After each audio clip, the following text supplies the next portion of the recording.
जय श्रीमन नारायण। मान्यता है कि वट सावित्री व्रत करने से विवाहित स्त्रियों की सभी मनोकामनाएं पूर्ण होती है। हर सुहागिन महिला अपने सुहाग की रक्षा के लिए ईश्वर से कामना करती है। पति की लंबी आयु की दुआ करने के साथ साथ वह उसकी तरक्की के लिए कई उपवास भी रखती है। ऐसे में वट सावित्री व्रत का महत्व अधिक बढ़ जाता है। ये उपवास हर सुहागिन महिला के लिए खास होता है। वट सावित्री व्रत के लिए सुहागिनें पूरे विधि विधान से पूजा करती हैं। इस दौरान कुछ महिलाएं निर्जला उपवास भी रखती हैं। इस दिन वट वृक्ष की पूजा का खास महत्व होता है। माना जाता है कि इस वृक्ष की पूजा के बिना व्रत पूरा नहीं होता। धार्मिक मान्यताओं के अनुसार इसमें ब्रह्मा, विष्णु और महेश तीनों देवों का वास होता है।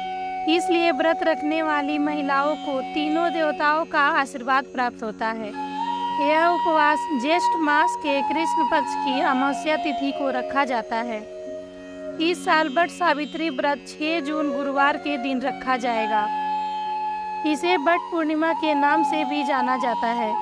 इस दौरान सत्यवान और सावित्री कथा सुने बिना ये व्रत अधूरा माना जाता है। तो आइए सुनते हैं वट सावित्री व्रत कथा। पौराणिक मान्यता है कि वह सावित्री व्रत करने से पति की आयु लंबी होती है और परिवार में सुख समृद्धि बनी रहती है। यही नहीं, अखंड सौभाग्यवती भव का भी आशीर्वाद प्राप्त होता है। इस दिन से जुड़ी पौराणिक कथा प्रचलित है। ऐसा माना जाता है कि मध्य प्रदेश में आसपति नाम के धर्मात्मा राजा राज करता था और उनकी कोई संतान नहीं थी। राजा ने संतान प्राप्ति के लिए यज्ञ करवाया, जिसके शुभ परिणाम के बाद उनके घर एक कन्या का जन्म हुआ। इस कन्या का नाम सावित्री रखा गया। समय के साथ साथ जब सावित्री बड़ी और विवाह योग्य हुई तो उन्होंने गुप्तसेन के पुत्र सत्यवान को अपने पति रूप में वर्ण किया। बता दें, सत्यवान के पिता भी राजा ही थे, लेकिन उनका राजपाट छिन गया था, जिसके चलते वह दरिद्रता में जीवन व्यतीत कर रहे थे। सत्यवान के माता पिता भी आंखों की रोशनी चली गई थी और वह जंगल से लकड़ी काटकर उसे बेचकर अपना गुजारा कर रहे थे।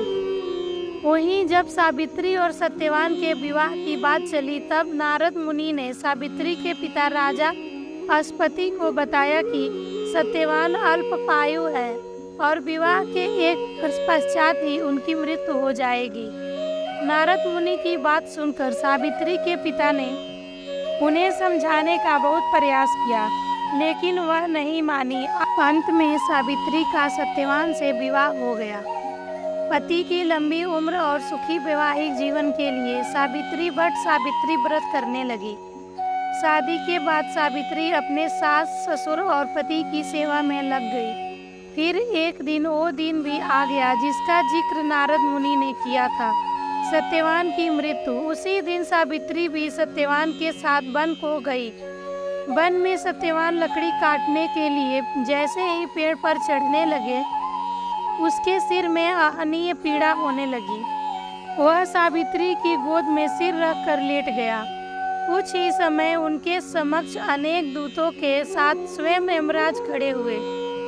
यमराज सत्यवान की आत्मा को लेकर दक्षिण दिशा की ओर चलने लगे। पतिव्रता सावित्री भी उनके पीछे चलने लगी। आगे जाकर यमराज ने सावित्री से कहा, हे पतिव्रता नारी, जहाँ तक मनुष्य साथ दे सकता है तुमने अपने पति का साथ दे दिया, अब तुम लौट जाओ। इस पर सावित्री ने कहा, जहाँ तक मेरे पति जाएंगे वहाँ तक मुझे जाना चाहिए, यही सनातन सत्य है। यमराज सावित्री की बाणी सुनकर प्रसन्न हुए और उनसे 3 वर मांगने को कहा।